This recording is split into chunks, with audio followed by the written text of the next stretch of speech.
안녕하세요, 김호준입니다.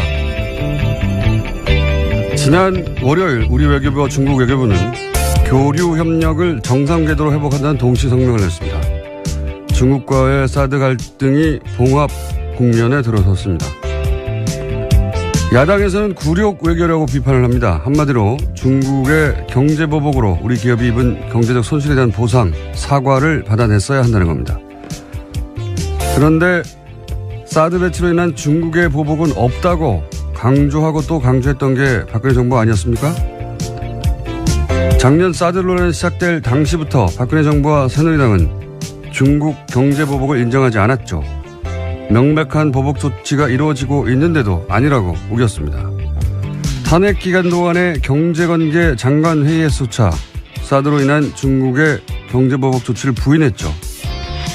경제 보복에 대한 아무런 대응 시나리오도 없이 갑자기 사드 배치 선언부터 해서 기업들로 하여금 막대한 피해를 입게 해놓고 아무것도 인정하지 않았던 정치 세력이 이제 와서 그 피해 보상을 받아내지 못했다고 굴욕 외교라뇨.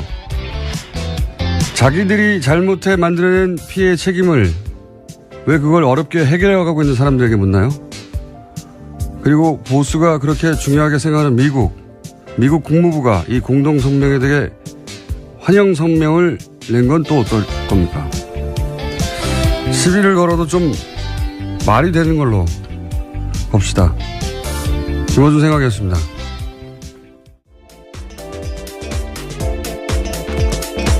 시사인의 김은지입니다. 예. 굴욕 외교. 예. 저는 왜 굴욕 외교냐라고 했는지 처음 이해가 안 가가지고 찾아봤더니 현 정부 출범 이후로 가장 웃기는 공세예요. 제가 보기에는. 굴욕은 어제 노회찬 의원도 얘기했지만 당시 중국이 당했다고 중국 생각하는 거죠. 기억을 떠올려 보시면 황교안 총리가 중국에 가서 이제 시진핑 주석 만났는데 당시 사드 배치할 거냐라고 묻는데 사드 배치 고려하지 않고 있다라고 상대국의 정상이 묻는데 그렇게 답하고 나서 열흘인가요? 일주일 있다가 그렇죠. 예, 발표를 해버린 거 아닙니까? 배치한다고. 그런 일을 당하고 또 모욕감을 느끼지 않는 국가가 어디 있습니까? 예. 최소한 그때쯤에는 이해를 구하거나 어쩔 수 없었다고 양해를 구하거나 했어야 되는데 안 한다고 해놓고 예. 일이 제대로 틀어진 건 그때부터죠. 예. 대뇌 모두에게 거짓말하는 게 일상적이었던 정권인 것 같습니다. 그때 황교안 총리가 몰랐거나 자신도 몰랐을 것 같아요. 예. 총리조차. 예. 예. 생각해보면 그분이 문자로 해고 통보 받았잖아요. 아, 정말 아련한 일이네요. 네. 예. 문자로 해고 통보 받고 막 화가 났던 그때 상황이 떠오르는데. 어쨌든, 물론 그 이후로 중국이 보복을 하고 우리가 당한 건 부당한 건 맞는데 최소한 그런 상황을 유발한 당사자들이 이걸 굴욕외교로 하는 건 말이 안 됩니다. 오히려 그때 기업들 손해봤다고 자기들의 일 때문에 사과를 해야 되는 거죠. 예. 네, 주구장창 사드에 의한 보복 없다라고 주장했었죠. 박근혜 정부에서는요. 네네, 그래서 피해 네. 없다 혹은 뭐 피해가 없다고 하거나 아니면은 보복이 아니라고 하거나 그러니까 그렇게 사과받고 싶었으면 자기들이 집권일 때 사과를 받았어야죠. 그때는 해결할 능력도 없고 그러니까 보복이 없는 척, 보복이 있어도 모른 척, 예. 사드와 무관한 척, 딴청만 피웠던 거 아닙니까? 근데 갑자기 피해가 넘쳐난다고 지금 나오는 거잖아요. 그래서 사과를 받아냈어야 된다고. 예. 이게 원래 여야가 주거니 받거니 하고 이 말이 되게 싸워야 중계하는 사람들 재미가 있는데 우겨도 적당히 우겨야 제가 표를 들어주는 척이라도 하죠. 답답합니다. 첫 뉴스는 뭡니까? 네, 다스는 누구 겁니까와 관련된 뉴스가 또 나왔습니다. 오늘 아침 CBS 보도인데요. 이명박 전 대통령이 서울시장이던 2004년과 관련돼 있습니다. 서울시가 현대자동차 양재동 사옥 증축에 도움을 준 뒤 다스의 매출이 2배 넘게 뛰었다라는 보도입니다. 이명박 시절 재임 시절에요. 서울시가 현대차 사옥 증축의 걸림돌을 제거하는 데 역할을 했다는 사실이 공문을 통해서 새롭게 드러났다라는 겁니다. 그러니까 이게 이제 오래된 얘기네요. 김재록 게이트라고 있었어요. 예. 서울시장 시절에 그때 사실 검찰 수사가 이루어졌었고 한나라당, 당신은 한나라당이었죠. 한나라당 내에서 진상조사에 나와가지고 이거 뭐 명백하다. 인허가 로비가 있었다. 이런 얘기가 있었고요. 근데 이제 더구나 그때 이 수사받던 서울시 공무원도 자살했어요. 네, 그렇죠. 검찰 내에서는 심지어 현대차 건물은 반은 불법으로 지어졌다라는 이야기까지 나왔다라고 합니다. 명백한 사정이었거든요. 근데 수사를 하다가 멈췄어요. 당시에. 흐지부지 됐었는데. 김재록 게이트 이렇게 불렀었습니다. 그때 왜냐면 그 로비를 한 브로커 역할을 하는 사람이 김재록 당시 어디 회장이었는데. 네, 인베스투스 글로벌 회장이라고요. 그건 어떻게 다 기억해요? 예, 여기 기사에 나와 있습니다. 어쨌든 김재록 게이트라고. 네. 근데 그리고 나서 다스가 2배로 매출이 떴다는 거 아닙니까? 네, 그렇죠. 서울시장이. 이게 NB 휘나미난이라고요. 네, NB적 현상입니다. 이게 민원 해결과 사적 이익이 확실한 수당물을 만드는 이명박 전 대통령 주변에 이런 일이 많습니다. MB 휘나미난 적어놓으세요. 어디요? 네, MB 현상이요. 네. 예. 이번에는 이제 문서가 나오고, 예. 그리고, 그냥 봐준 게 아니라 그냥 봐줄 리가 있나요? 예. 다스가 매출이 2배, 2천억대에서 4천억대로 뛰었다. 예. 네, 그렇죠. 특히나 다스 같은 경우에는 현대차 그룹의 자동차 내장재를 납품하는 곳이거든요. 그렇기 때문에 그런 커넥션을 의심할 수밖에 없는 상황입니다. 자, 이것도 뭐 재수사 대상이 될 수도 있겠네요. 갑자기 태어난 거 보니까. 10년 전 사건인데 그때 당시 이제 이미 새누리당의 가장 유력한 대선 후보였었죠. 한나라당 당시로는. 네. 그게 10년 만에 다시 나오네요. 이명박 전 대통령 관련 사건들은 예, 최소한 10년짜리들이 많습니다. 최소한. 예. 다스는 예. 계속해서 매출 규모를 키워서요. 현재는 해외 매출까지 합치면 2조 원가량이 된다라고 합니다. 서울시장 되고 나서 2배 뛰고. 예, 또 예. 눈부시게 뛰었고요. 또 대통령, MB 대통령 재직 기간 또 눈부시게 뛰었습니다. 6배가 뛰고 하고 이렇게 참 훌륭하신 분이에요. 자, 앞으로도 계속 뉴스가 나오겠죠. MB 피나미는. 자, 다음 뉴스는요. 네, 국정원 댓글 수사를 방해했다는 혐의로 수사를 받다가 숨진 채 발견되었던 국정원 소속 변호사에 대한 이야기 전해드린 바 있는데요. 이와 관련해서 오늘 아침 한겨레 신문이 새로운 소식을 보도했습니다. 같은 혐의로 조사를 받았던 이재영 검사가 숨지기 전 이 변호사와 수차례 통화했다라는 건데요. 이 검사가 해당 변호사를 회유하려 한 게 아니냐라는 의혹이 나오고 있다고 합니다.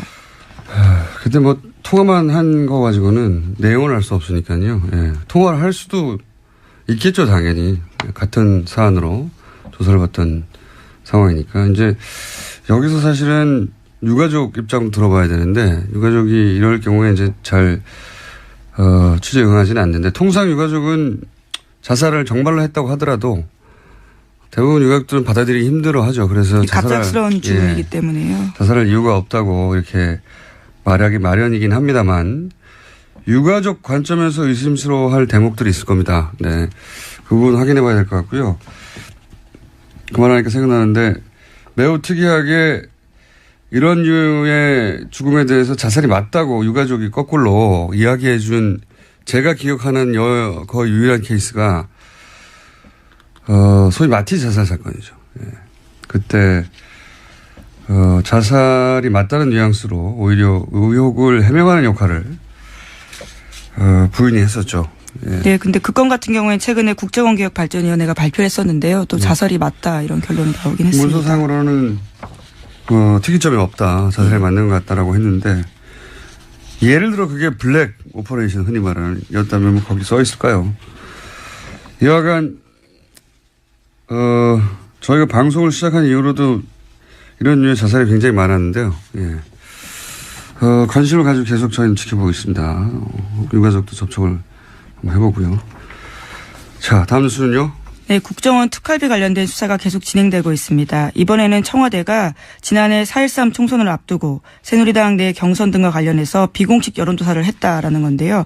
이와 관련해서 5억 원이 들었는데 그 돈을 청와대가 아닌 국정원에서 냈다라고 합니다. 요 상황은 이 발언과 연결해서 봐야 됩니다. 저희가 이 비공식 여론조사, 뭐 청와대가 여론조사 할 수 있지 않냐 이렇게 생각할 수도 있습니다. 근데 문제는 이제 이게 비공식이었고 당시 이 여론조사의 의도가 뭐였냐를 볼 수 있는 당시 상황에서의 박근혜 전 대통령의 발언을 일단 잠깐 들어보시겠습니다. 이제 국민 여러분께서도 국회가 진정 민생을 위하고 국민과 직결된 문제에는 무슨 일이 있어도 소신 있게 일할 수 있도록 나서주시고 앞으로 그렇게 국민을 위해서 진실한 사람들만이 선택받을 수 있도록 해주시기를 부탁드립니다. 기억하실지 모르겠는데 당시 이제 유승민 의원이 소위 탈박 선언을 한 거죠. 일종의 배신의 정치로 찍힌 네. 바가 있습니다. 그래서 진실한 사람을 뽑아달라고 진실한 사람 얘기를 굉장히 많이 했어요. 그때 당시에. 지난해 4.13 총선 전에 있었던 박근혜 전 대통령이 이제 진실한 사람, 저런 사람은 떨어뜨려야 된다는, 소위 친박이었다가 탈박한 사람들에 대해서 이 여론조사가 이상하다기보다는, 대단히 특이하고 이례적인 것은 쓰임새가요. 예. 네. 당시 TK 지역은 어차피 자유한국당, 당시 새누리당 인사들이 당선되게 돼 있어요. 그렇지 않습니까? 거기를 굳이 이런 돈을 들여서 비공식 여론조사를 한 이유가 뭐냐? 이제 소위 말해서 진박을 골라낸다고. 진박이라는 진실한 박근혜 편인 건가요? 진박. 그렇죠. 그래서 진박이라고 했었어요. 친박을 넘어서서 진박을 골라내는 선별 작업을 한다고 했었고, 그래서 이거는 단순히 여론조사가 아니라 박근혜 전 대통령이 찍어서 원하는 사람이 되게 하도록 만드는 그런 구도가 어떤 사람을 통해 가능해지겠는가 하는 거를 골라내는 명백한 선거 개입이죠. 대통령 자신을 위한. 그러니까 몰래 한 거 아닙니까? 그러니까 일반 여론조사 청와대에서 하거든요. 예, 그건 그냥 청와대에 주면 되는데 그건 들키면 안 된다고 생각하니까 이 돈을 땡겨온 거죠. 국정원에서. 들키면 안 되는 여론조사였던 겁니다. 자기들이. 왜냐하면 목적이 이랬으니까요. 네, 심지어 해당 여론조사 같은 경우에는 최근에 해산했다라는 오늘 아침에 머니투데이 보도도 있습니다. 단순 비즈니스상 이유로 인수합병 될 수도 있죠. 물론 수사가 자신들을 향한다는 걸 인지해서 그랬을 수도 있지만 여간 이건 단신에 해당되는 것이고 당시 여론조사 기관이. 그러니까 5억이 들었지 않겠냐. 5억이 저는 자세히는 모르겠지만 업계에 있지 않아서 굉장히 큰 돈이거든요. 이 정도면. 특정 지역에 총선 출마 예정자들이나 이런 사람들을 여론조사하는 대구 경북에 지역구가 몇 개 있다고요. 예. 굉장히 큰 돈인데. 잠시 후 리얼미터 권 실장 나올 테니까 벌써 들어와 있네요. 어느새 조용히 들어와 있네. 예. 한번 물어보죠. 요 관련 사항은. 이 비용이 어느 정도 규모인지. 여하간 이 비용, 그러니까 여기서 이제 전후 맥락을 얘기하지 않고 여론조사만 자꾸 보도하니까 여론조사 할 수 있지 않냐 얘기하는데 전후 맥락은 그겁니다. 당시에. 유승민과 같은 배신자들을 다 찍어내고 본인에게 진실되게 충성한 사람만을 따로 골라서 대구 경북에 당선되도록 만들겠다고 하는 대통령 의중이 들어간 선거 개입용인 겁니다. 이게 말하자면. 자, 그런 겁니다. 예. 다음 뉴스는요? 네, 우병우 전 민정수석과 추명호 전 국정원 국장이 지난해 7월에서 8월 집중적으로 통화했다라는 JTBC 보도가 있는데요. 그 당시에는 이석수 전 특별감찰관이 우 전 수석의 처가 부동산 매각과 관련해서 감찰에 들어갔을 때입니다. 계속해서 모르는 사이다, 잘 보고하지 않았다라고 하고 있는데요. 전화통화 내용까지 나온 겁니다. 기록까지 나온 겁니다. 네, 인정하지 않았죠. 추명호 전 국장이 자기 전화번호는 아니라고. 예. 근데 다른 청와대 직원의 이 번호가 추명호 전 국장 이름으로 저장되는 바람에 들킨 거죠. 예. 추명호 전 국장은 명백한 최순실 라인이라고, 예. 아주 오래전부터 언론에 보도되어 왔었는데, 근데 추 국장하고 우 전 수석하고 이렇게 수백 통이나 단기간 내에 통화할 정도의 사이인데. 네, 3주간 수백 통 했다라고. 예, 하루 10통씩 했다는 거 아닙니까? 예. 추 국장이 최순실의 존재만 우 수석에게 비밀로 했다는 거 아닙니까? 이렇게 되면. 예. 우 수석은 자기는 최순실의 존재 자체를 몰랐다고 계속 얘기하고 있으니까요. 믿는 사람은 대한민국에서 거의 없는 걸로 보이긴 합니다만. 정황 증거 같은 것이 하나 더 나온 거죠. 예. 자, 리얼미터 해야 되기 때문에, 예.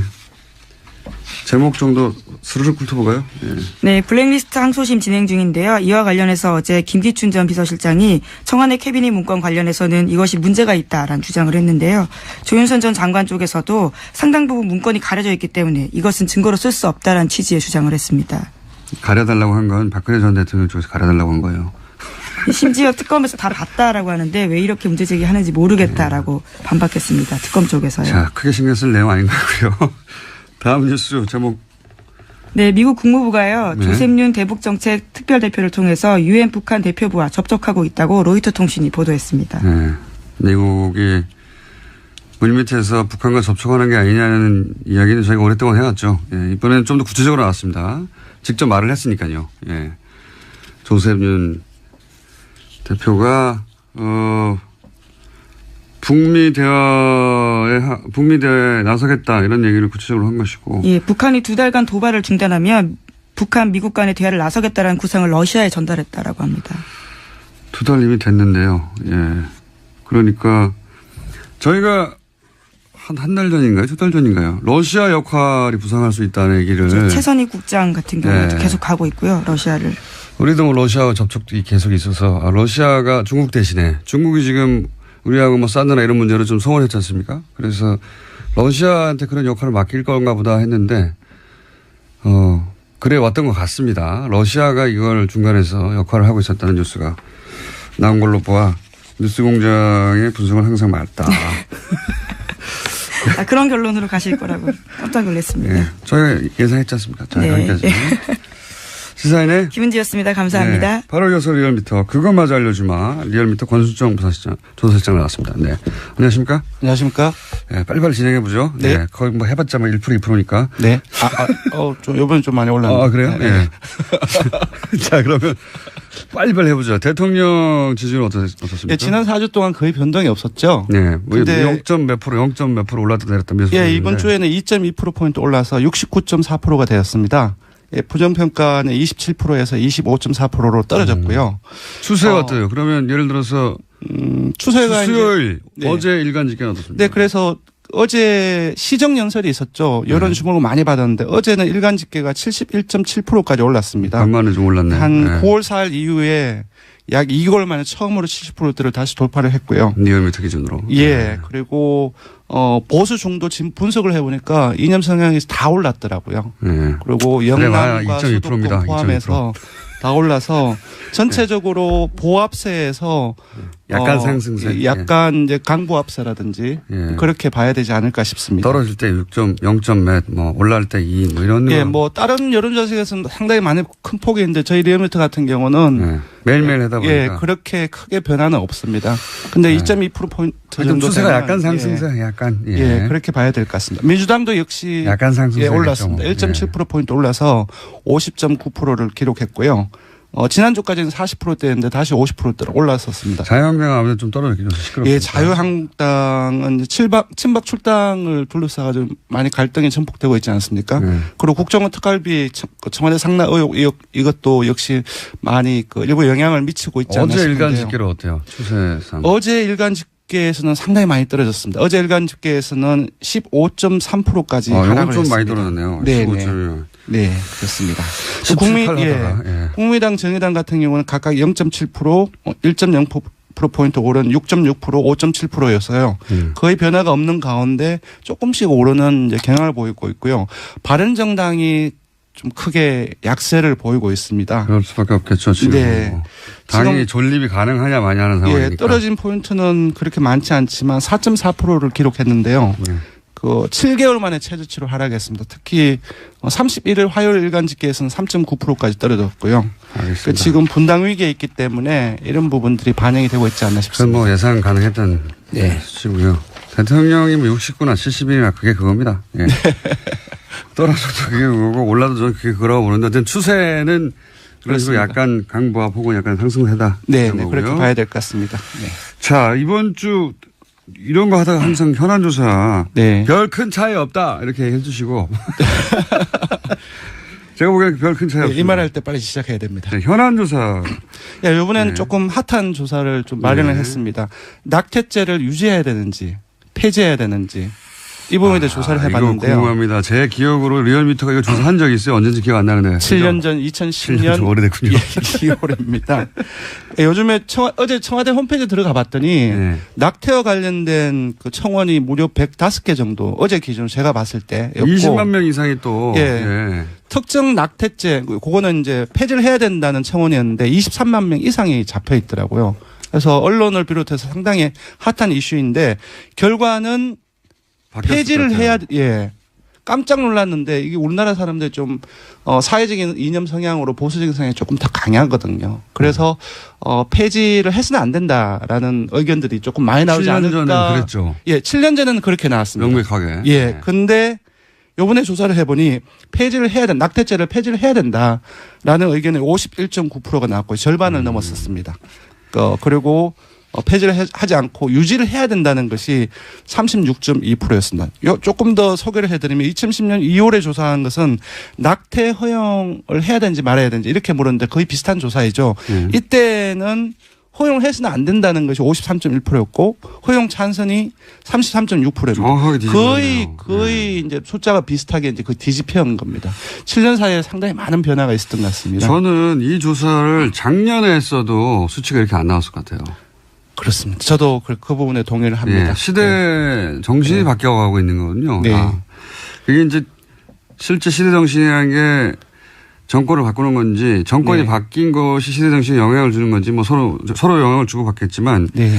그런 영향이 크다고 봅니다. 저는. 예. 맞습니다. 국정농단 사태를 지나는 과정 속에서 공정과 정의 그리고 이제 사회적 약자들에 대한 어떤 배려 그러한 어떤 가치가 강화되고 있기 때문에 분명히 그 이전에 작년 국정농단 이전에 조사를 했을 때는 이렇게 나오지 않지 않았을까 그렇게 예상을 해봅니다. 저도 그렇게 생각이 들고요. 그래서 이번 여론조사 결과가 궁금했었는데. 네. 그리고 또 하나 관심이 있는 포인트가 있습니다. 뭐가 있습니까? 여성과 남성이 많이 달라요. 아, 그건 그렇겠죠. 예. 네. 그건 그렇겠죠. 당연히. 예, 여성 10명 중에 6명은 폐지를 해야 된다. 네. 이건 저는 여성의 견해가 훨씬 중요하다고 봅니다. 그렇죠. 남자가 뭘 합니까? 당사자이기 남자는 그냥 때문에. 머리로 생각하는 거거든요. 네. 윤리나 규범의 관점에서 바라보는 네. 것이고 혹은 종교의 관점에서. 예, 남성은 44대 43 거의 같습니다. 그냥 팽팽하네요. 예. 근데 더 놀라운 것은 보수층을 포함해서 중도 진보 모든 이념 성향에서 네. 폐지를 해야 된다는 의견은 더 많이 나왔습니다. 시대 정신이 바뀐 거죠. 예, 지역도 부산, 울산, 경남 제외하고 연령도 60대 이상을 제외하고 모든 연령층에서 폐지를 해야 된다라는 의견이 많이 나왔습니다. 불경 60대 이상. 네. 예. 자유한국당 지지층을 제외하고는 사실상. 근데 자유한국당 이건 정당이 그렇게 중요하지 않아서 뺐는데요. 네. 자유한국당 지지층에서도 폐지를 해야 그렇군요. 된다는 의견이 더 많이 나왔어요. 그렇군요. 시대가 확실히 바뀌었군요. 네. 예. 요게 사실 요 낙태와 관련한 이슈는 미국 민주당과 공화당의 그렇습니다. 수십 년 된 그렇습니다. 예. 예. 어떤 정당을 지지할 것인가의 바로미터 같은 네. 이슈거든요. 종교라든지 사형제도라든지 이런 예, 항상 나오죠. 이슈 항상. 같은 경우는 사실상 첨예하게 갈리기 마련인데 예 그렇습니다. 뭐랄까요?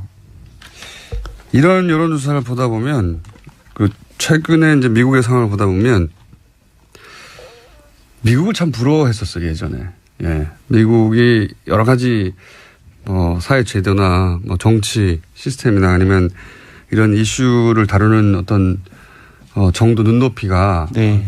참 앞서간다 이렇게 생각했는데 우리나라도 많이 바뀌고 있죠. 이 네. 조사 결과를 보면 뭐랄까요? 미국이 참 후져져 보여요. 요즘. 대통령도 그렇고 점점 그럼 우리나라가 더 나아져 보이나요? 부럽지 않다. 예. 딱 낙태 이슈 하나를 가지고 말하는 게 아니라 전반적인 상황들이 네 그렇습니다. 예. 그렇습니다. 자, 한 가지만 더 여쭤보고 요거 조사 개요 말씀해 주세요. 5억 이런 거 있잖아요. 네. 이 비용이 엄청 큰 거죠. 근데 이제 제가 듣기로는 네. 그 작년 4.13 총선 이전에 예. 당내 경선과 관련해서 조사를 예. 했다고 들었고 그러니까요. TK 지역이라고 되게 들었어요. 근데 네. TK 지역의 선거구가 총합이 한 21개 정도밖에 안 됩니다. 예. 근데 그걸 다 하지는 않았을 거예요. 다 했다 하더라도 의혹이 뭐 너무 많잖아요. 예, 제가 볼 때는 친박 중심으로 했다고 한다면 10개 내외가 아닐까 싶은데 보통 여론조사는 전화면접 조사가 가장 비싼데 1000명 조사를 할 경우에는 전화면접 조사라 해도 한 건에 1,500만 원 정도 내외입니다. 시장 가격이. 예, 시장 가격이. 그러면 도대체 5억이면 3,500만 원이면 어떻게 되는 그러면 한 겁니까? 30개 정도를 할 수 있는 거죠. 그 비용을 다 준다 할지라도. 네. 근데 30개가 안 되는데, 이 조사 경우에. 같은 경우는 전화 면접으로 과연 했을까?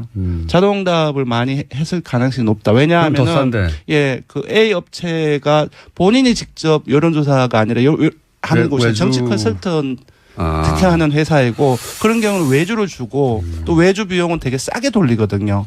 그런 것들을 감안했을 때 여론조사에 들어가는 비용은 더 낮지 않았을까. 다른 나머- 비용이 예. 크다. 예, 다른 비용이 훨씬 큰데 그렇다고 한다면 그 부분을 정치 컨설턴을 위한 비용인지 아니면 또 다른 비용이 있는지. 부러운 거예요 지금. 예. 예, 많이 부럽습니다. 받았죠? 왜냐하면 만약에 이 정도 비용이라고 한다면 아마 리얼미터가 이걸 만약에 했다고 한다면 빌딩을 샀을 것이다. 부자가 되지 않았을까. 조사 결은요? 예, 조사 개요는 이번 주중조사는 TBS 의뢰로 전국 19세 이상 성인을 대상으로 월요일부터 수요일까지 무선 80%, 유선 20%, 전화 면접 자동 응답 혼용으로 실시했고 최종 응답자는 1,522명이었습니다. 표본 오차는 95% 신뢰 수준 플러스 마이너스 2.5%포인트, 응답률은 5.2%, 정당 간 통합, 죄송합니다. 낙태죄 유지 폐지 조사는 TBS 뉴스공장 의뢰로 어제 하루 동안 주중조사 동일한 조사 방법으로 실시했고 최종 응답자는 516명, 표본오차는 플러스 마이너스 4.3%포인트였습니다. 리얼미터 권순정 조사분석 실장이었습니다. 감사합니다. 고맙습니다.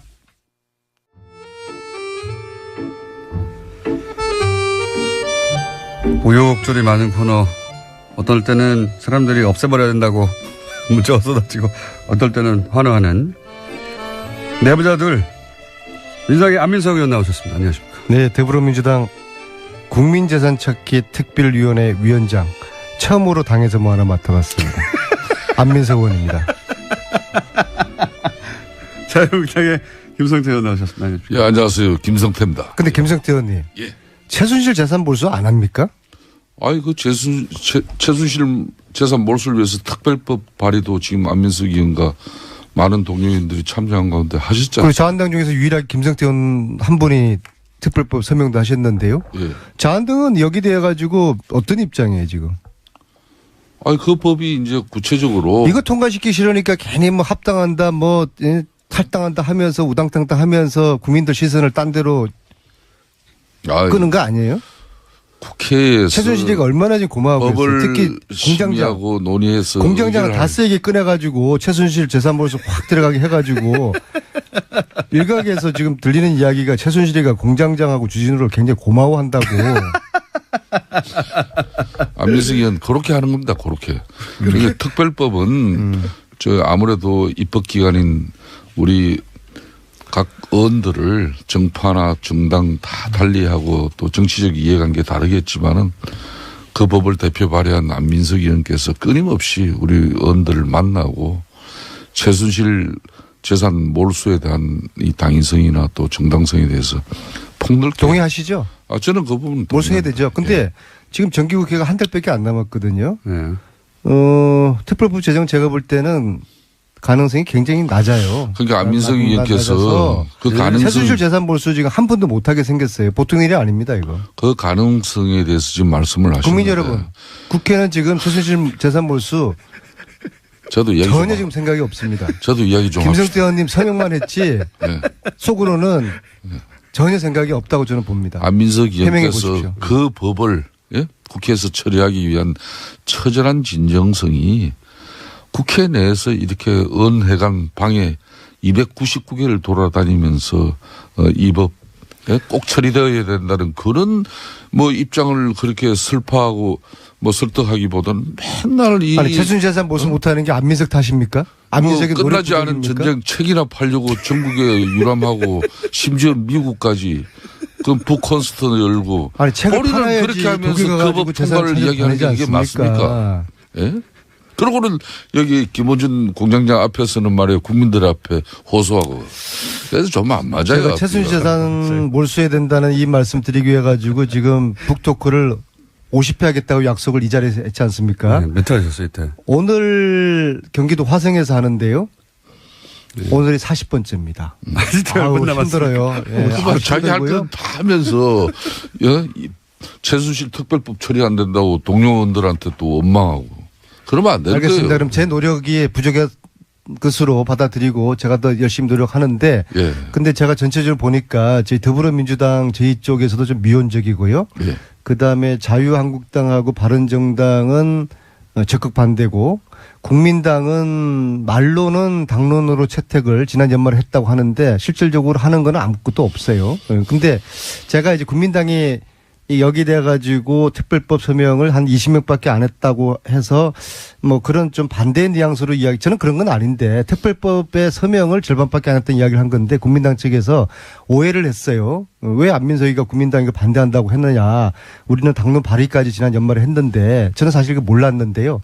그 점은 제가 미처 확인하지 못한 점은 제가 소홀히 챙기지 못한 것은 유감스럽게 생각하는데 근데 사실 당론 발의하고 난 다음에 지난 1년 동안에 한 일이 아무것도 없는 이 점을 제가 좀 아쉽게 생각드리고요. 지금 저 이야기는요.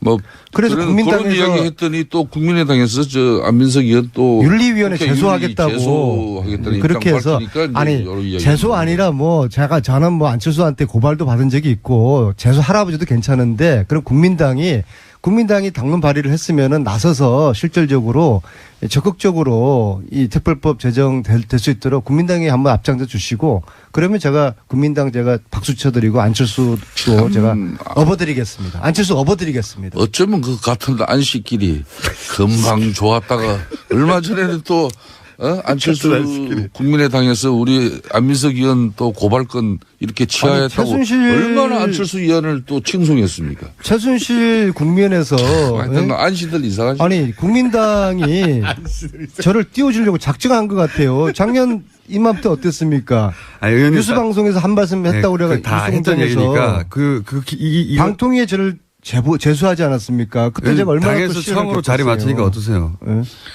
잘 적응은 안 되는데요. 근데 저는 이런 거 맞는 거 싫어해요. 싫어하고 저는 여의도 국회를 별로 안 믿거든요. 제가 국회의원이지만은 기본적으로 국회의원들은 당리당략 이게 저는 너무 이게 싫어요. 이게 제 체질에 안 맞고 국회의원도 제 체질에 안 맞지만은 그 위원장 그렇게 하고 싶어 하셨어요 그때. 아니 그거는 그런 이야기까지 나한테 이렇게 물으면 어떡해요. 응? 근데 이게 제가 독일을 다니는데 그냥 국회의원 개인으로 온 것보다도 당에서 특별위원장으로 왔다 하면은 도와주는 분들이 더 신나서 도와줄 거 아니에요. 이제 그런 차원에서 제가 당에다가 이걸 요구를 했던 것이고 네. 이제 한 달, 이 활동 기간은 한 달입니다. 한 달 동안에 특별 제정 안 되면은 저도 이제 짐 싸가지고 이제 최순실 재산 몰수 이제 저도 손들 수밖에 없는 거거든요. 그래서 김성태 의원님 서명을 하셨잖아요. 저 전국 다니면서 그래도 유일하게 김성태 의원님 혼자 서명하셨다. 자유한국당 중에서 그래서 같이 좀 토론회도 하고 좀 국민들과 함께 이 국회는 절대로 이걸 생각이 없거든요. 그래서 국민과 함께 최순실 재산 몰수 특별법 제정 공장장도 다스만 이야기하지 마시고 예? 그러니까 최순실하고 밀당한다는 지금 이야기가 있어요. 최순실 재산부터 빨리 몰수하고 그리고 이제 다스 자, 의원님. 무상급시 그렇게 갑시다. 무슨 얘기인지 알겠고요. 좀 끊어주세요. 예, 알겠습니다. 충분히 얘기하셨고. 바른정당에서 몇 명 갑니까? 자유한국당으로. 뭐 제가 단정적으로 그분들 이렇게 몇 분 오시는 게 중요한 문제는 아니라고 봅니다. 그렇지만 숫자를 말씀해 주십시오. 뭐 구체적인 숫자까지 열거는 되지 못합니다만은 그래도 상당수 의원들이 7명입니까? 이미 결심을 거의 한 것 같습니다. 그게 7명 이상이죠? 네, 저는 그렇게 봅니다. 숫자를 말씀 안 하신다고. 최대 몇 명입니까, 일단은? 10명 정도 보십니까? 네, 10명. 10명, 11명. 항상 세상에는 박지류가 존재하거든요. 지금 이 상황에서도 확실하게 탈당 의사를 가지고 있는 분들이 7명이고 그다음에 자강 의사를 가지고 있는 분들도 한 그 정도 숫자가 되잖아요. 그럼 나머지 한 5분이 있잖아요. 네. 박지. 그분들 중에서 이제 저 자유한국당으로 돌아가는 분들에 대해서는 박지라고 안 부르시네요. 어쩔 수 없다 이제. 근데 자꾸 제가 이야기하면 특징인이 그런 데기 때문에 또 제 앞에 있는 분이 또 오해될 수도 있고 그래서 한 선도 탈당이 아니고 눈치 보시는 분들 중에서 한 절반 정도는 같이 넘어갈 거라 보거든요. 그래서 저는 11명으로 저는 봅니다. 11명이요? 다음 주까지 11명. 10월 13일 전당대전까지 11명. 뭐 1차 뭐 그 정도까지는 뭐 좀 어렵겠습니다만은 1차는 그 정도는 안 된다. 그렇지만은 이제 뭐 여러 가지 변수들이 계속 발생하고 있지 않습니까? 또 남경필 정병국 의원이 중심이 돼 가지고 예. 보수 대통합적인 차원에서의 통합전대 하자고. 전당대회를 하자. 실적으로는 불가능할 것 뭐 같아요. 통합전대가 되기 위해서는 우선 바른정당에서부터 11일, 13일 정해져 있는 그 전당대회부터 그게 이제 취소되어져야 되는 것이고. 그렇죠. 구체적인 통합을 위한 실무적인 통추위 이런 기구의 위원들이 참석하는 그런 당론이 정해져야 할 것이고 뭐 이런 뭐 논의를 위해서 어제 긴급 어총을 바른정당이 늦게까지 했습니다마는 결론은 안 났고. 중요한 바른정당의 대주주주의 한 사람인 유승민 의원이 통합전당대회는 뭐 불필요하다는 입장으로 사실상 통합전대는 어렵다고 봐야죠. 이건 어떻습니까? 박근혜 전 대통령 출당의 마지막 프로세스로 최고위를 열어서 확정하자. 예. 이 최고위 열면 실제로는 뒤집어지는 거 아니냐. 그래서 최고위를 홍준표 대표가 못 열고 사실은 약간 민기적 했지 않습니까? 그랬죠? 이거는 결론이 났나요? 뭐 홍준표 대표가 그랬다는 그런 입장보다는 이제 우리 원내 체제가 정우택 원내 체제가 지금 문재인 정권의 이제 일방적인 이제 공영방송 이런 잘 살리기 탄압행위에 맞서는 투쟁을 지금 하고 있습니다. 그래서 자유한국당은 지금 상복 투쟁을 하고 있지 않습니까, 그죠? 뭐 그런 측면에서 또 당내 문제로 이렇게 당 최고위가 지금 이 시점에 열리는 게 마땅하냐 그런 고민은 잠시 있었지만은 열기로 했나요? 어젯밤 최종적으로 홍준표 대표는 3일날 최고회의를 열기로 했습니다. 상징적인 의미가 큰데. 근데 최순실 재산 몰수는 안 합니까?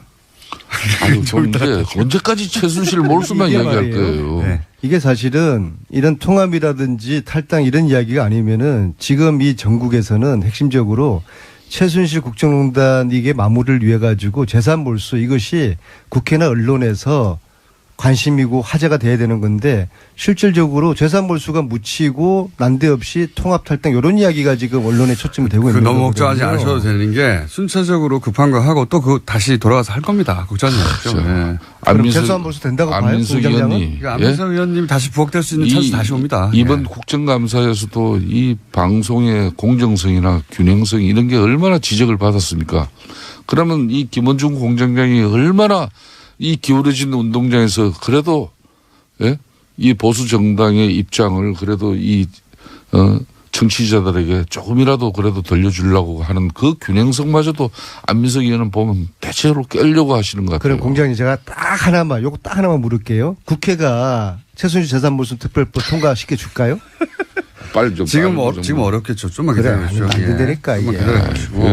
다른 이슈에 한 묻혀가지고 다시 올라오니까 걱정하지 마시고요. 서청원 최경환 의원 출당됩니까? 이거 어떻게 됩니까?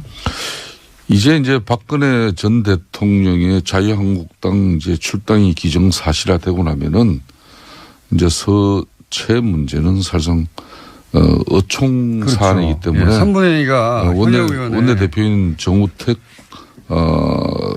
대표께서 이 공을 이제 받을 수밖에 없는. 이거 만약 의총이 의총 자체가 수집되기 힘들다는 얘기도 나왔었는데. 글쎄요. 그러니까요. 왜냐하면 어느 쪽도 피해를 입을 수 있으니까 그 결과가 파국적으로. 만약에 여기서 의총에서 서청원, 최경환 출당 결의가 안 되면 그러면 홍준표 대표가 지금 뭐랄까요 타격을 크게 입는 거 아닙니까? 예, 정치적 타격을 크게 입을 수밖에 없죠.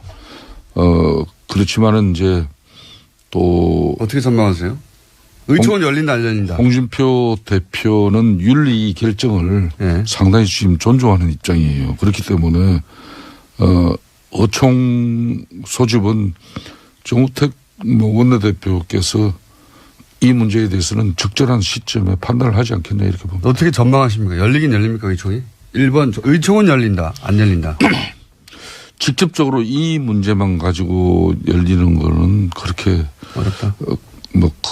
용이하지는 않는 현상이죠. 의총 자체가 열리기 쉽지 않다. 만약인데 우여곡절 끝에 열리면 지금 현재의 당내 분위기로 서청원, 최경환 두 의원이 출당이 될 정도의 산문의 표가 모일 수 있습니까?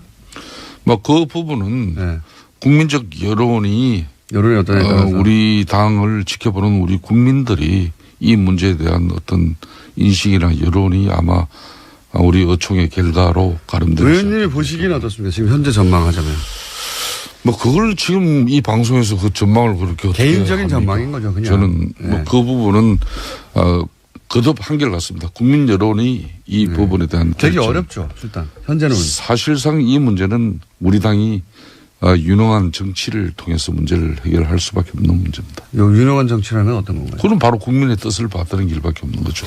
아니 사실은 지금 국민 요거 좀 여론 물어봤어요. 말씀하셨지만은 국민들은 여기 대해서 크게 관심이 없어요. 국민들은 올해 넘기기 전에 적폐청산 좀 독하게 하고 넘어가자 그거거든요. 예. 적폐청산에 여러 가지 내용이 있지만 그중에 핵심이 과거 부정재산을 몰수하는 여기에 국민들은 다 그런 기대를 하고 바라고 있는데요. 정기국회가 마지막인 날, 마치는 날이 12월 8일입니다. 그러니까 앞으로 딱 한 달 남았죠. 이 한 달 동안에 지금 국회의 분위기나 절차상 이 법사위원회가 특별법을 상정해서 논의하고 통과시키고 저는 지금 물리적으로 지금 굉장히 지금 어려운 지금 상황이라고 불가능에 봅니다. 가깝다고 저도 봐요. 그렇죠. 예. 예. 현재, 그래서 그걸 현재 국민들에게 상황에서. 일단 알려드려야 되는 겁니다. 그러면 최순실재산 몰수를 하지 말 것인가를 국민들께서 판단을 해 주셔야 돼요. 다시 도전해야죠, 또. 다시 도전한다 그러면 예. 국민들이 국회는 이걸 통과시키려고 하지 않으니까 국민들이 국회에다 요구하고 압박하고 국민들이 할 수 있는 여러 가지 노력들을 국민들이 해 주시지 않으면 이 법 통과되기 어렵습니다. 따라서 그러니까 최순실재산 몰수는 어렵다고 지금 이제 생각합니다. 공장장의 이 제지에도 불구하고 계속 최순실 재산 몰수에 관한 입장을 지금 계속 지금 저 발언 중에도 아니 들어오지 국회의원들이 않습니까? 관심 별로 없으니까 저라도 이렇게 그러니까 절절하게 이야기를 하고 국민들에게 제가 아니 왜냐하면 국민들은 안민석 이게 의원님한테 당연히 재산 몰수 되는 걸로 알고 있어요. 그러니까 그래서 어려울 너무 거다 걱정하지 이야기하면은 마십시오. 안 잊고 있습니다, 사람들. 어제 밤에도 후배들하고 맥주를 마시다가 야 이거 안 될 거야라고 했더니까 그중에 한 명 기절해가지고 병원을 갔어요. 네? 그러니까 안민석 의원님이 국민들이 아마 제가 기억을 제안합니다. 하실 거예요. 예? 그 북콘스트 조금 이렇게 유예하고 여기에 집중하세요. 어디에 집중해요? 아니 지금 최순실 재산 몰수 특별법을 네.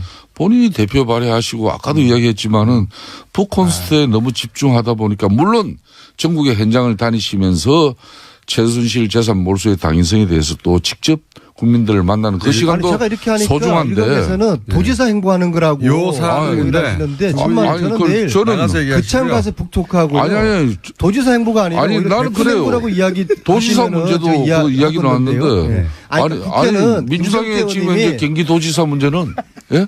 사실상 성남의 이재명 시장이 거론되고 뭐 남경필 현 지사보다 몇 배 우다 이런 김성태 의원님? 조사도 나오는데 이재명 시장은 어찌 보면 거저 먹는 거예요. 저 안민석 의원은 그 엄청난 이야기를 탄압과 끌고 저항 갔습니까? 투쟁으로 자기 지금 이름 숫자를 지금 내걸고 이재명 있는데. 시장 훌륭한데 왜 그래요? 뭘 특별법 또. 통과되면은 제가 이런 이 특별법 결정을 얘기는 하겠습니다. 제가 계속 거론할게요. 너무 걱정하지 마시고요. 이번에 안 되면 된다니까, 특별법이. 이번에 올해 안 되면 공정장? 내년에 또 하면 아니죠. 되죠. 내년에는 안 돼요. 안민석 내년에는 의원님. 개헌하고 지방선거 전국인데 폐지가 넘어가 버립니다. 바람 불 때 연날이고 내년에 상반기 안 되면 후반기에도 계속 잊지 않고 물 들어올 계속 때 하겠습니다. 예. 노젓는 거죠. 다 때가 있는 겁니다. 물리적 시간이 지금 너무 부족하기 때문에. 뭘 갑자기 물에다 노를 젓는 이야기예요. 지금 중요한 것은 중요한 건 중요한 것은 통합입니까? 예, 서청원 통합입니까? 최경환 탈당 됩니까? 적폐청산이라는 역사적으로 아무런 미명하에 의미가 없어요. 예? 이혼했던 부부가 다시 합쳐 본들 그게 무슨 의미가 있어요. 완전 그냥 뭐 1년 전에 제가 그랬잖아요. 위장이혼이라고. 근데 위장이혼인데 이걸 다시 어떻게 하다 보니까 위장으로 이혼했는데 이게 다시 합치려고 하니까 이상하게 이게 여러 가지 어려워지는 상황에 봉착한 거예요. 근데 국민들 다 알아요. 예? 과거에 대한 반성 없이 국정농단 부역했던 거에 대한 반성 없이 뭐 합당 아니라 합당 할아버지를 하더라도 국민들 지지받기 어려울 겁니다. 안민석 의원님 그만하세요. 예? 참 그 최순실의 국정농단 그 분노는 국민들 여전합니다. 그 분노를 계속 살려나가야만이 이 정권의 국민적 여론과 지지를 등에 업고 국정 운영을 더 원활하게 할 수 있는 분명히 그런 큰 장점은 있습니다만은 언제까지 이렇게 적폐청산이라는 미명하에 과거를 가지고 이렇게 앞으로 미래를 위한 국민 대통합을 그런 그 통합의 시대를 갖다 주창해야 될 어제 죄를 벌하지 않는 것, 내일의 더 큰 범죄에 대한 용기를 주는 어리석은 짓이다. 처럼 이런 참모들이 주변에 많으니까 알베르 까미. 대통령께서 더 큰 안민석, 이렇게 김성태 의원님. 예? 대한민국의 통합을 해나가지 못하는 그런 아쉬움이 있다는 걸 아셔야죠. 나는 평소에 탈세가 범죄이듯 공직자가 예산을 낭비하는 것도 일종의 범죄라고 생각하고 있습니다. 더구나 가장 어려운 사람에게 가야 할 돈을 횡령하는 것은 용서받지 못할 범죄입니다.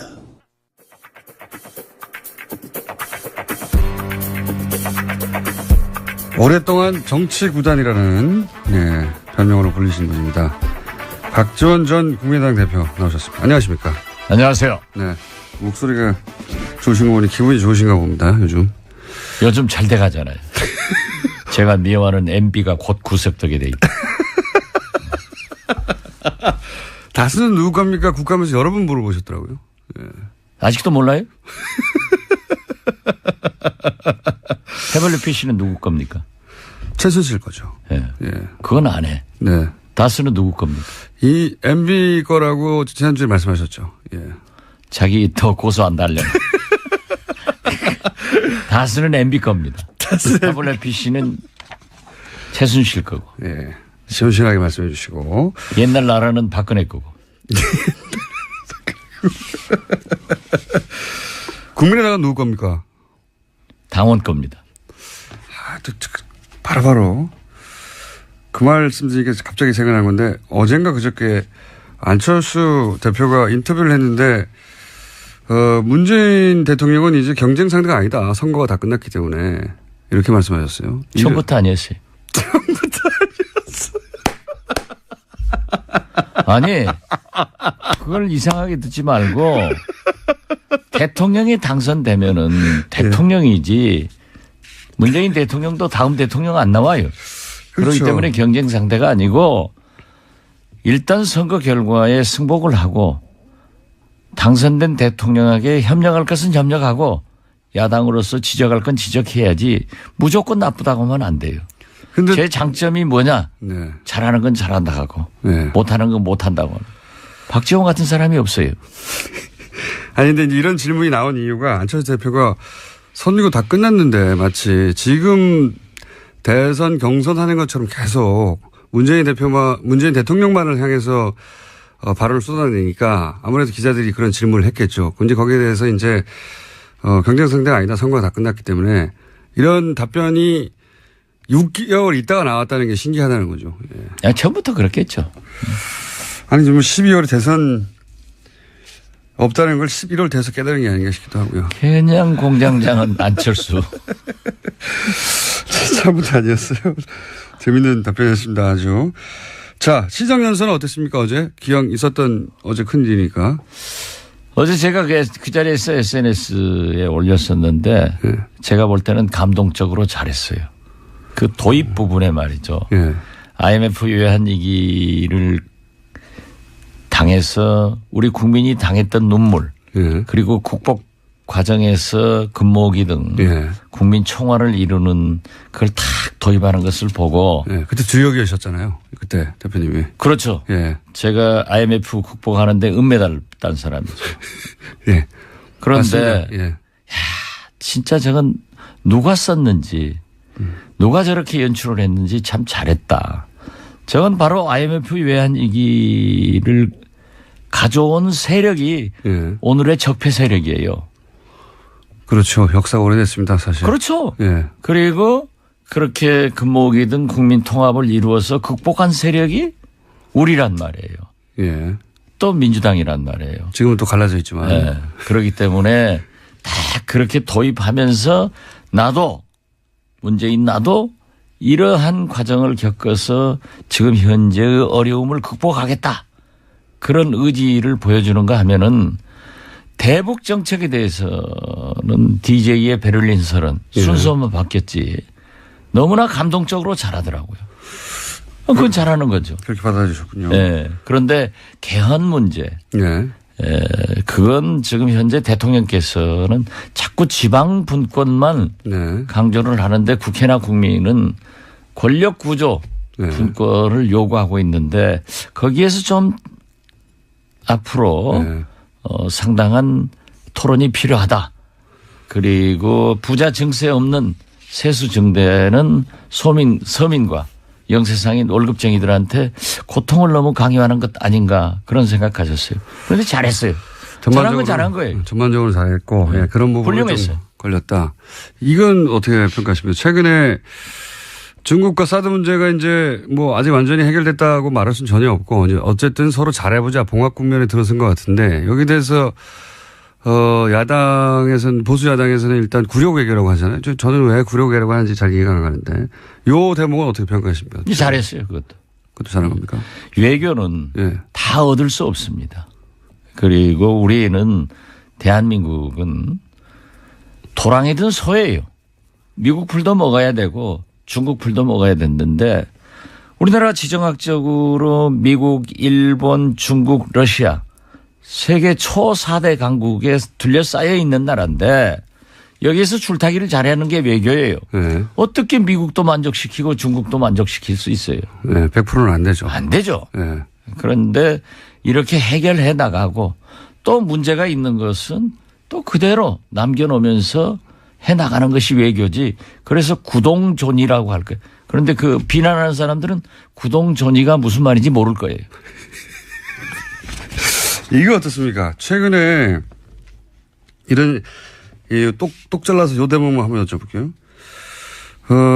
국정원의 특활비 뭐 3인방한테 뭐 매달 1억씩 줬다.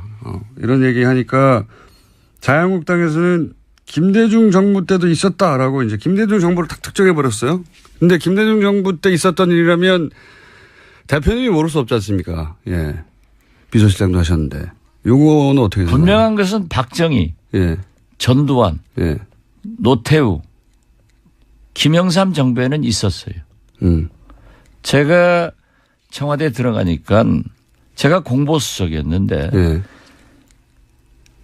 공보수석 산하기관, 영광기관이죠. 예. 거기에서도 매월 가져오더라고요. 그래서 대통령께서. 산하기관에서도 가져왔어요? 국정원뿐만 그렇죠. 아니라? 국정원뿐만 아니라 고바코, 예.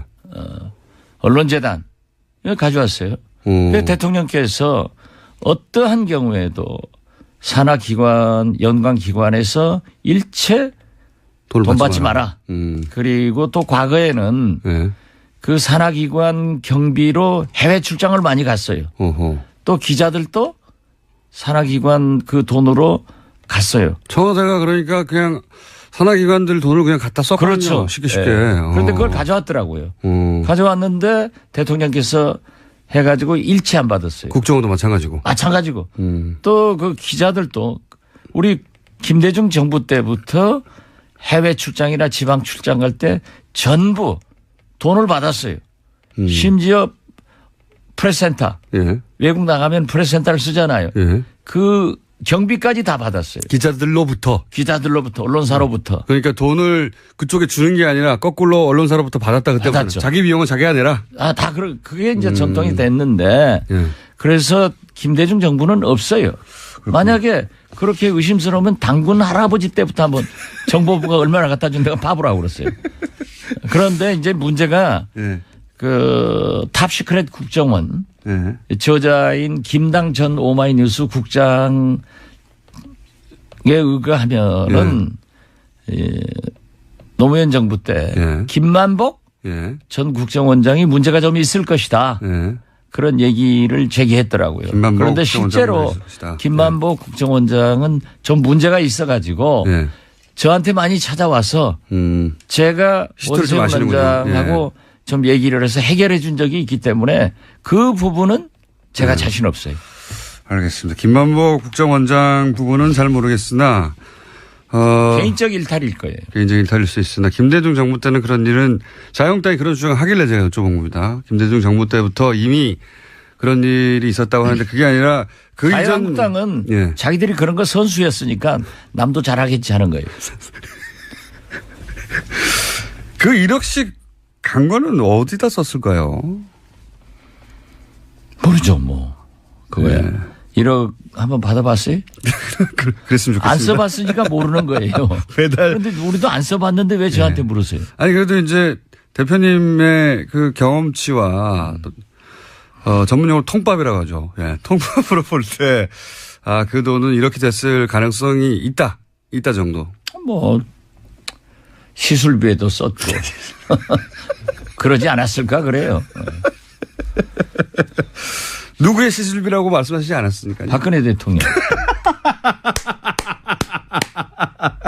그거 다 보도된 거 아니에요? 그렇죠. 시술을 하신 건데 그 돈은 어디 나왔을까 이런 얘기가 많이 있었죠. 그런데 그걸 아마 예산으로 쓰기는 항목상 어려울 거예요. 그런 항목은 없으니까요. 네. 대통령 시술비 같은 거는. 그랬을 개연성이 있다고. 그 뭐 정상적 시술 같으면 하는데. 예. 미용 시술을 예, 세금으로 하기는 어렵죠. 지금 문재인 대통령께서 건보 적용 확대도 예. 성형 시술 같은 것은 뺀다는데 그 예산에 그런 게 있겠어요? 아무튼 공장장 아는 게 하나도 없어. 오늘 컨디션 좋으십니다. 이거 어떻습니까?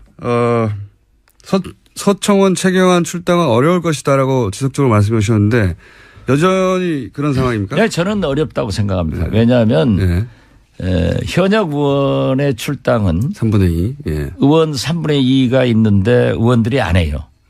그런데 홍준표의 그 수를 여기서 읽어야 돼요. 어떻게 읽어야 됩니까? 홍준표 대표는요. 예.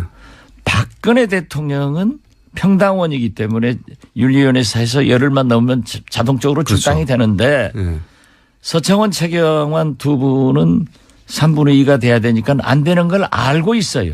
그런데 그렇지만은 친박을 나는 청산하고 있다. 하는 의지 표명. 예. 그걸 국민에게 제스처로. 특히 바른정당에게 보여주는 거예요. 그런 그래서 제스처다. 바른정당 의원들이 들어오면은 원내 의석수는 최경환, 서청원도 포함되기 때문에 예. 제1당을 만들려고 하는 수예요. 그리고 이거 또 한 가지는 이런 방법도 있지 않겠습니까? 뭐 한 7명 이상, 뭐 한 10명까지도 얘기하던데 그 숫자가 만약에 들어오면 어차피 서청원, 최경환 두 양반은 당사자니까 의총 때 요사안을 의견할 의총 때 못 들어오니까 두 사람 빠지고 한 7, 8명 들어가서 한 10명 늘어나고 하면 그때는 출당 가능하지 않겠습니까? 저는 그렇지 않으려고 봐요. 그래도 어렵다. 일사부재리도 있고 예. 또 거기다 서청원, 최경환 저하고 개인적으로 가까우신 분들인데 예. 그분들이 거기 남아 있어도 예. 정상적인 정치 활동이나 당내 활동이 어려워요. 예. 놔두면은 의석수는 많고 예. 정치자금 배당도 많이 오고 그 뭐 괜히 친박들하고 갈라질 필요 없단 말이에요. 예. 그렇기 때문에 저는 제스처만 할 것이다. 그냥. 제스처만 하고 예. 역시 홍준표 대표의 수를 예. 청와대나 민주당은 못 당한다. 오로지 박지원만 당할 수 있다. 아니 그것은 제가 한 얘기가 아니고 예. 홍준표 대표가 예. 300명 국회의원 중 박지원만 무섭다. 본인이 그렇게 얘기하더라고요. 그건 사실입니다. 아니 저는 예. 그건 사실입니다. 홍준표 알아줘야 돼요. 제가 어제 보세요. 예. 어제 보세요. 대통령한테 딱 안 가다가 국회 오니까 왔으니까 여기서는 오셨네요 하니까는 국회니까요. 자기가 국회의원이라는 걸 자랑한 거예요. 예. 홍준표 대표는 국회의원 아니죠. 지금. 아닌데. 예. 그러니까 국회를 내가 장악하고 있다. 이걸 그런 메시지다. 그 말씀 하시니까 홍준표 대표를 제가 사석에서 몇 년 전에 만났을 때 사석에서 만나면 이제 이런저런 정치인들 얘기하는데 박지원 대표님 얘기가 나왔어요. 그때. 그랬더니 대뜸 하는 얘기가 그 양반을 건들지 마라. 박지원은 요물이다. 그 워딩입니다. 사석에서 나왔던 그 양반을 건드리지 마라. 그랬던 적이 있습니다. 서로 인정하는군요. 그 대목에 있어서는. 네. 저는 뭐 여물과 홍준표를 요괴인가요? 지금 건드려봐야 건드려봐요. 제가 문재인 대통령 도와줄 필요가 없거든요. 이제이라. 오랑캐의 칼로 오랑캐를 치는 거예요. 그런데 국민의당에서 녹취록이 툭 튀어나왔지 않습니까? 녹취록 이야기가. 그건 이용주 의원한테 물어보라니까 왜 자꾸 저한테 물어보세요? 대표님 다 알시지 않습니까? 상황을. 몰라요. 아시면서. 몰라요. 이 세상에 아는 걸 다 말하고 살아요? 그 녹취록이 어떻게 건네졌는지도 모른다니까요. 아시면서. 아니, 그건 가만두어도 네. 서청원, 홍준표 사이에서 불거져 나오게 돼 있어요. 예. 그런데 나무집 싸우는 게 굉장히 우리한테 이익인데 왜 거기다가 끼어들어요? 아니 이미 끼어들었지 않습니까? 녹취록이 아니, 있다고. 살짝 간보기 한 거지. 제가 보기한 것이다. 불을 질러놓은 거지. 불을 질러. 근데 불이 활활 타지가 않아요. 그럼 한 번 더 지펴줘야 되는 거 아닙니까? 타게 돼 있어요. 그래요? 예, 그리고 그 불은 확 타버리면 안 돼요. 두고 타야 오래 효과가 나타나는 겁니다. 요거 하나만 확인해 주시죠. 하여튼 공장장 아는 게 없어요? 아니 나하고 진행을 바꾸는 게 나아. TBS의 청취율을 올리는 것은 박지원 공장장, 김어준 일주일도 안 되고 한 3주에 한 번씩 출연시켜 줄게요. 감사합니다. 여기 내용에 원래 홍준표 대표하고 서청원 의원 간의 공방은 1심 이전의 상황에 대한 얘기였는데 이용주 의원이 얘기한 것은 1심 이후의 상황입니다. 그래서 이게 녹취록이 두 개가 있는 거냐 아니면은 그죠? 아니요, 제가 이용주 의원하고 법사위에서 옆에 앉으니까 우리 간사님 아니에요? 네. 저는 유일한 간사 지배를 받고 있는데 네. 그렇게 얘기하시던데 1심에서 무죄 났는데 그러니까요. 2심 항소심을 앞두고 네. 그러한 얘기가 오고 간 게 증인을 있다. 회유한 정황에 관한 얘기를 했단 말이죠. 그렇기 때문에 2심에서는 무죄 판결이 났다. 그러니까 1심 끝나고 난 상황에 말한 거잖아요. 그렇죠. 그렇죠. 그러니까 이게 별도의 녹취록입니까? 그 이전에 홍준표 대표는 1심. 녹취록 모른다니까요. 그렇게 자꾸 저를 유인해 가면은 제가 빠질 것 같지만은 제가 누구예요? 박지원이에요. 자, 그러면 이용주 의원이 이 뻥을 치지는 않았겠죠? 그죠? 그 이용주 의원이 검사 출신이고 부장검사 출신이고 네. 얼마나 스마트한 사람인데. 근데 그럼 녹취록이 나오긴 나올까요? 언젠가는? 그건 모르죠. 그것은 우리 국민의당을 바라볼 게 아니라 서청원, 홍준표를 바라보면 나온다니까요. 그 서청원 대표 그 외국 들어오면서 공항에서 하는 얘기 들어보세요. 언젠가는 할 것이다. 최종적으로 누가 이깁니까 보시기에? 서청원 대 홍준표. 서청원이 이기죠. 아 그렇게 보십니까? 네. 왜냐하면 이 녹취록. 그러니까 예. 홍준표가 그 절대 그 이상 확전 안 할 거예요. 여기서 이긴다는 의미는 서청원 의원은 계속 당에 남고 홍준표 대표의 어떤 지도. 아니 그 발언에 대해서.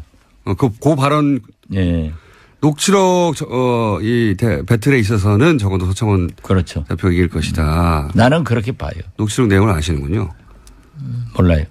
아시면서. 아니 아는 걸 다 세상에 말하고 살아요? 대통령 한 사람도 자기가 한 행동 딱 거짓말하면서 잡아대던데 뭘 나는 대통령 못 해봤잖아요. 대신 대자 대통령만 했지. 그러면 대신 대자 대통령이면 상황이 맞으셨네요.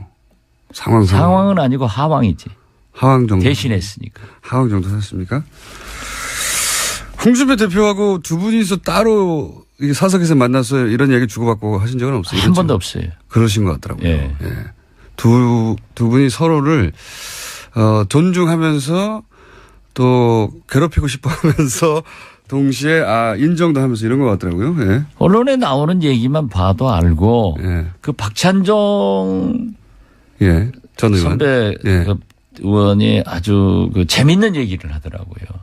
그분이 보통 분이 아닌데 예. 최근에 이렇게 굉장히 옳은 말씀을 많이 하시는데 예.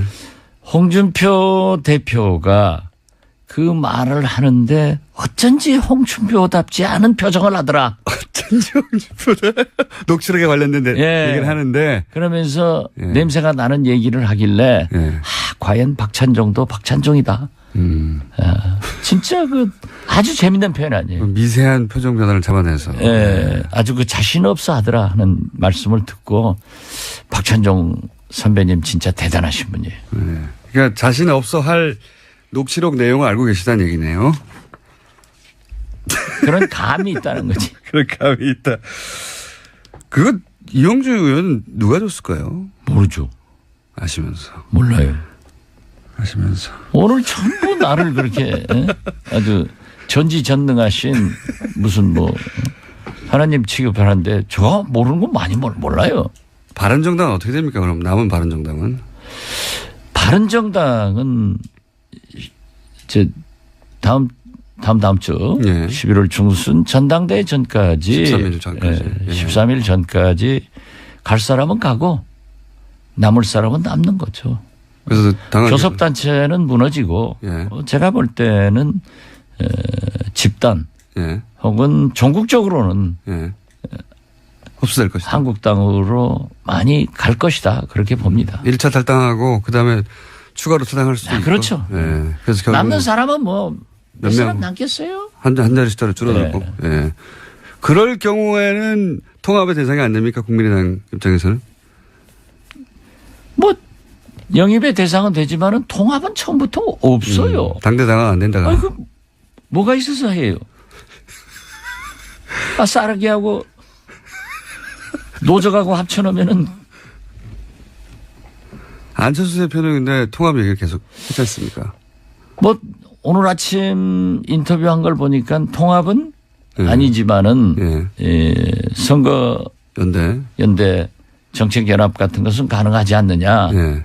뭐 난 그건 가능하다고 봐요. 예. 그리고 케이스 바이 케이스로 그죠? 예. 그렇죠. 예. 그리고 정책 연합은 이제 법안 같은 건 지금도 자동적으로 하고 있다고요. 우리가 필요한 경우에는 적폐청산 이런 경우에는 민주당하고 하고 있고 예. 또 우리가 또 필요한 경우에는 바른정당이나 한국당하고도 하고 있단 말이에요. 예. 그러니까 어제 우리 김동철 원내대표가 아주 중요한 보고를 했어요. 어제 정우택 한국당 대표를 아침에 만나가지고 예. 5.18 특별법 개정안에 대해서 한국당이 반대했는데 예. 그걸 긍정적으로 심의하겠다. 이런 얘기를 했다는 거예요. 이건 그러면 우리가 그거 한다고 해서 한국당하고 연대 연합하는 것은 아니에요. 예.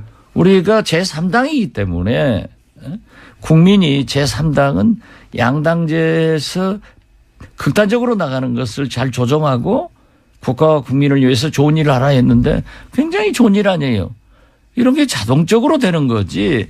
그래서 그렇게 주도적으로 이끌고 나가면 이중대 소리를 안 듣고 나중에 민주당 따라가면 민주당 이중대, 한국당 따라가면 한국당 이중대. 그러니까 선도정당이 되자 이거예요. 홍종학 후보 논란에 대해서는 어떻게 보십니까? 안 되겠대요. 안 되겠다고 보십니까? 예, 이번에는? 너무 심해요. 이번엔 통과가 그리고 어려울 것이다. 참 저도 홍종학 의원을 지금까지 오늘 처음 얘기합니다. 예. 좋아했고 예. 저하고도 비교적 가까운 분인데 예. 시민운동 학자로서 예. 너무 표리가 부동해요. 표리가 부당한 판단하신다. 예. 그리고 그 부인이 또 문체부에 예. 자기가 무슨 발레인가를 했대요. 예. 뭐 자리를 내놔라 하고 굉장히 괴롭혔대요. 이런 것들이 그런 건들이 있다. 예, 지금 이제 터져 나오는 것 같아요.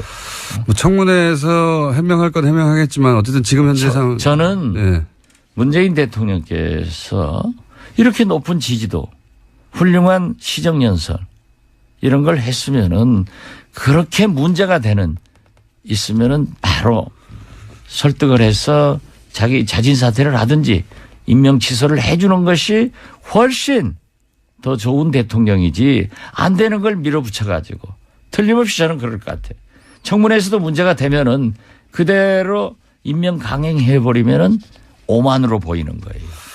알겠습니다. 고사는 그렇게 보시고. 자, 시간이 거의 다 됐는데, 홍종학 안 된다 하니까는 공장장 목소리가 확 작아지네. 아닙니다. 네. 시간 실제로 다 됐습니다. 실제로 다 됐는데, 근데, 또 일주일 기다려야 되니까 오신 김에 짧은 질문 단답형으로, 두 가지만 더 드리면, 유승민 후보의 대선 후보로서의 가능성은 여전히 살아있는 겁니까? 본인. 네, 본인 생각에는 살아있겠죠. 안철수 대표의 대선 후보로서의 5년 후의 가능성은 여전히 살아있습니까? 그것도 본인이 강력하게 원하기 때문에. 네, 본인 생각에는. 국민의 생각은 앞으로 4년 후에 어떻게 변할지 모르죠. 그리고 그 두 분이 다 어떻게 국민 속으로 들어가서 언행을 하느냐에 달려있지. 그렇긴 한데. 제가 생각하면 제가 해야 되는데. 근데 제 말은 지금까지의 어떤 쌓아온 커리어나 하는 정치적 판단으로 볼 때 그 자질로 보아 쉽지는 않을 것 같다라든가 그런 감이 있지 않습니까? 그 감이 또 대부분 맞잖아요. 예. 그 감을 여쭤보는 거죠. 미래는 아무도 모르지만. 내일모레 만나면 국회에서 뭐라고 하겠어요. 잘 하도록 해야지. 여기까지 하겠습니다. 네. 오늘 컨디션 좋으신데 시간이 너무 짧으네요. 시간 저희가 좀 늘리도록 하겠습니다. 앞으로. 예. 감사합니다. 지금까지 아직 코너 제목이 안 만들어졌습니다. 예, 많은 코너 제목들 보내주십시오. 요요 커플 하나 나왔고요. 예, 제가 요괴로 불리거든요. 시사 요괴. 그래서 요물로 불리기 때문에 요요 커플 후보입니다. 자, 국민의당 박지원 전 대표였습니다. 감사합니다. 네, 감사합니다. 박지원 전 대표에 대한 문자가 참 많이 왔습니다, 오늘은. 예. 이상하게 뉴스 공장에 나오면 호감이 생기기 시작하네요. 이런 류의 문자, 많이 오고 있습니다. 내부자들에 대해서도 문자가 많이 왔습니다. 내부자 두 분의 오디오가 물릴 때가 제일 재밌습니다라고 하는 분과 정반대로, 이거 싸움 안 말리고 뭐 하냐고 저한테 문자하는 분도 있습니다. 컨셉입니다. 코너에.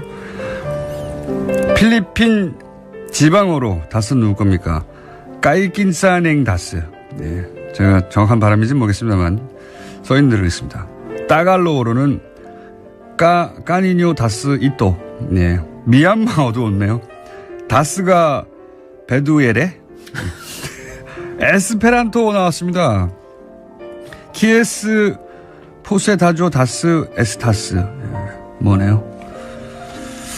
그리고 세네갈로 나왔네요, 오늘은. 참 여러 군데서 사시고 여러 군데서 이 방송을 들으시네요. 깐무문니다스. 김수경 씨가 보내셨습니다. 어떤 분이 사진을 보내셨는데 동탄에 있는 고깃집 이름이 고기요정입니다. 정말로 고기요정이라는 집이 있네요. 네.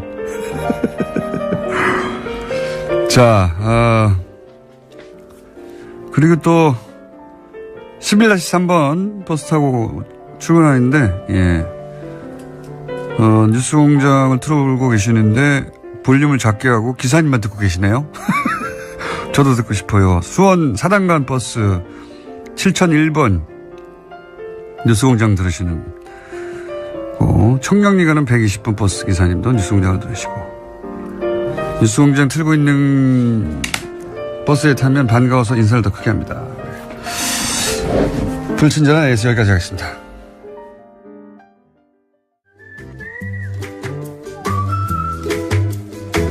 도시건축가 김진애 박사님 나오셨습니다. 안녕하십니까? 네, 안녕하세요. 오늘 저희가 시간을 약속한 만큼 확보했습니다. 거짓말도 잘 둬요. 원래 확보한 거는 원래 약속이 17분이었어, 1년 전에. 근데 점점 줄더니 이제는 12분만 돼도 막 그냥 생색을 내시는 이 공장장. 10분이 넘어가겠습니다. 더군다나 특히 목요일 날은 글쎄, 이걸 표현을 어떻게 하면 하여튼 블랙스타들이 너무 많이 나와. 블랙스타들이 김성태, 박지원 이런 식으로. 블랙스들이 너무 많이 나와가지고 저는 그냥 완전히 쪼그라져 있는데 시간마저 쪼그라들면은 너무 그렇습니다. 밖에서 기다리시면서 박장대소를 하면서 방송을 들으시니까. 재밌어요. 자, 권력과 건축 이런 주제로 지금 몇 주째 하고 있는데 네. 지난주에는 이제 노무현 전 대통령까지 왔습니다. 봉화 이제 사저. 봉화 사저에 대해서 네. 얘기를 했죠. 사실 지난번에 얘기하고 난 다음에 오신 분도 많고요. 메시지도 엄청나게 받았고요. 네. 또 책 쓰자고 또 뭐 하여튼 간에 굉장히 많이 받고요. 많은 분들이 또 그 두 분의 그 하여튼 너무 일찍 가심과 그 두 분의 케미에 대해서 굉장히 좀 반가워하고 많이 그러셨어요. 근데 두 분의 케미 이제 그 궁합을 얘기를 드렸는데 그러니까 지난번에 전 대통령도 건축 네. 하신 분도 돌아가셨으니까. 네. 예. 봉화 사저를 이제 설계할 건축가를 고를 때 물론 건축가가 물론 건축주의 마음에 들어야 됩니다. 그거는 이제 제가 지난번에 얘기 드린 면접을 코드 봐서. 예. 면접했을 때 이거는 불편한 집이 되는 게 좋다. 이게 이제 그거 참 지금 특이한 근데 발상이에요. 거기에 이제 꽂힌다는 대통령도 이상하거든요. 두 사람 다 좀 이상합니다. 집이 불편해야 돼. 그랬더니 맞는 말이다. 두 양반다. 그런가 하면은 솔직히는 뭐 건축주도 건축가 마음에 들어야 됩니다. 사실은 이게 뭐 사실은 뭐 돈만 받는다고 설계할 수 있는 건 아니거든요. 그러니까요. 자기 집은요. 건축 철학을 이해해 주는 사람하고 일하고 싶죠. 그럼요. 근데 예. 이제 그 노무현 대통령은 왜 정기영 선생의 마음에 들었을까? 네. 거꾸로, 그게 이번에는. 거꾸로. 예. 그거는 이제 바로 이거예요. 마을이라는 얘기를 하신 겁니다. 이거는 뭐냐면 마을. 내 집을 짓는다는 것보다도 예. 내가 마을에서 여러 가지 일들을 하고 싶다. 그 마을의 베이스 캠프가 됐으면 좋겠다. 이런 말씀을 하신 거예요. 그러니까 또 이제 정기영 선생님 또 완전 꽂혔죠. 이게 완전 뭐냐? 네. 거기가 제가 가본 경험으로 말씀드리면 저는 이제 부엉이 마을 바위도 올라가 보고 전체 보고 싶었어요. 전체 소위 마을이 어떤 구도인지 그리고 이제 사저 한창 괴롭힘을 당하실 때 그 사저와 경호동 사이 그 이어지는 길목에서 담배를 피셨잖아요. 네. 그게 사진이 잡히고 했는데 일부러 그 자리에 가서 담배도 펴보고. 네. 근데 굉장히 이상합니다. 동네가. 네. 어떤 의미에서 이상하냐면 사저 그러니까 정말 마을이에요. 좀 뭐라고 표현해야 될까요? 해보세요. 나 근데 지금 귀를 쫑긋하고 듣고 있습니다. 어떻게 표현하실지.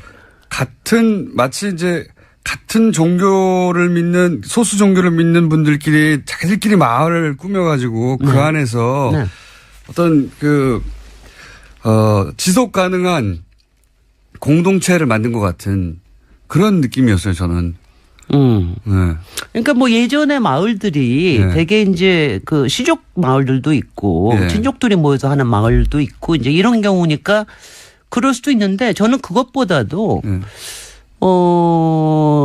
그러니까 제가 처음 가본 거는 아직 대통령 살아계실 때예요. 그 뭐 이제 봉화 얼만큼 저기 안 했을 때. 그러니까 제가 대통령 마을이라고 그럴 때 갖고 있는 이제 이런 인상 같은 게 있습니다. 대통령 마을 같은 건 없죠. 아니 사실 그런 건 이제 우리나라에서는. 대통령이 살았을 것 같은 마을. 뭐 이제 우리나라 그건 이제 대체로 머릿속에 생각하고 있는 거는 우리나라에서 옛날에 왜 좋다 풍수적으로 좋다고 얘기하는 거를 상상을 해요. 그러니까 남양 바르고 양주 바르고 뒤에 산 있고 아주 물이 있고. 환하고 막 뭐 이러면서 앞에 물도 있고 뭐 이제 굉장히 그리고 포근하고 이런 거를 생각을 하고 갔어요. 근데 정말 제가 생각한 데랑 완전히 달라요. 저는 솔직히 처음에 봉화에 갔을 때 그 충격을 잊지를 못해요. 어떤 의미의 충격? 왜냐면 그게 서로 어떤 건지 모르겠는데 마을 자체가 아니라 거기 처음에 가셨을 때 아마 그냥 보나마나 이제 우리 총수께서는 그냥 마을로 쑥 들어가셔서 저 주차장에다 주차하고 들어가셨을 거예요. 아니 그때 저는 그러지 않으셨어요? 걸어서 들어갔어요. 그거는 굉장히 저는요. 그 봉화마을 그 들어가는 입구에 중공업지대 있지 않습니까? 공장 동네가 있는데 거기다 세워놓고 걸어서 들어갔거든요. 근데 걸어서 들어갈 때 그게 완전히 달랐습니다. 이게 뭐냐면은요. 이게 뭐냐면은 이게 그러니까 스쳐가는데요. 이게 뭔가가 흐르는 데입니다. 모여 있는 우리가 보통 마을이라고 하면은 뭐가 모여 있는 데라고 생각을 하는데 이게 흘러갑니다. 저는 왜냐하면 그게 굉장히 이렇게 신기하더라고요. 저는 또 한 가지 인상적이었던 건 참 총구석까지 왔다. 네. 정말 총구석이죠. 근데 지금은 지금은 총구석이 아니죠. 지금은 근데 지금은 그때로 지금은 오니까요. 진영 시야 안에 속해 있으니까. 근데 이게요. 이제 보통은 마을 들어가면 이렇게 앞으로 가가지고 이렇게 쭉 펼쳐지는데 이건 옆으로 들어가잖아요. 옆으로 맞습니다. 들어가면서 네. 그게 뒤에도 산이 있고 앞에도 산이 있어요. 근데 맞아요. 앞에 이름 네. 산 이름이 뭔지 아세요? 우리가 사자바위, 봉화산, 사자바위, 부엉이바위는 알지만 그 앞에 있는 산 이름이 모릅니다. 없어요. 없어요. 그리고 그냥 그 동네에서는 뭐라고 부르느냐 하면은 네. 뱀산이라고 불러요. 산 이름이 아예 없기도 합니다. 산 이름이 아예 안 나와 있더라고요. 근데 왜냐하면 높지가 않으니까. 근데 이게 이렇게 흘러갑니다. 근데 대체로 옛날에는 그런 네. 산이 있을 때는 사람들이 이름을 용산이라고 많이 붙였어요. 너무 작으니까 뱀. 근데 용도 못된 작으니까 뱀이었구나. 뱀인데 이게 흘러가는 굴곡이 보이는데 저는 야, 산세를 보고 그런 느낌 산세를 보는 산세와 그 앞에 쭉 펼쳐져 있는 평야, 동그란 평야 이게 그리고 가운데로 확 이게 흘러갑니다.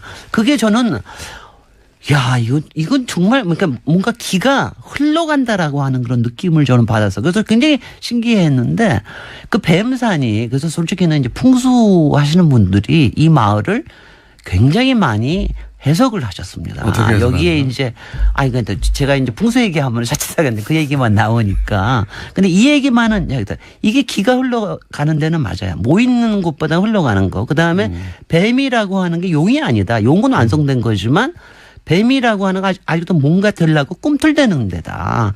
거기서 뭔가를 여유주를 잡으려고 하는 이 뭐라죠 야망과 이런 게 여기서 자라났다. 뭐 이런 얘기를 하고 하는데 대통령이 났다고 하니 대통령이 근데 그것도 붙인 정말 거겠죠. 풍수 하시는 분들이 대통령이셨을 때 해석하는 거와 네. 대통령이 돌아가시고 난 다음에 해석하는 게 또 달라집니다. 그렇죠, 당연히.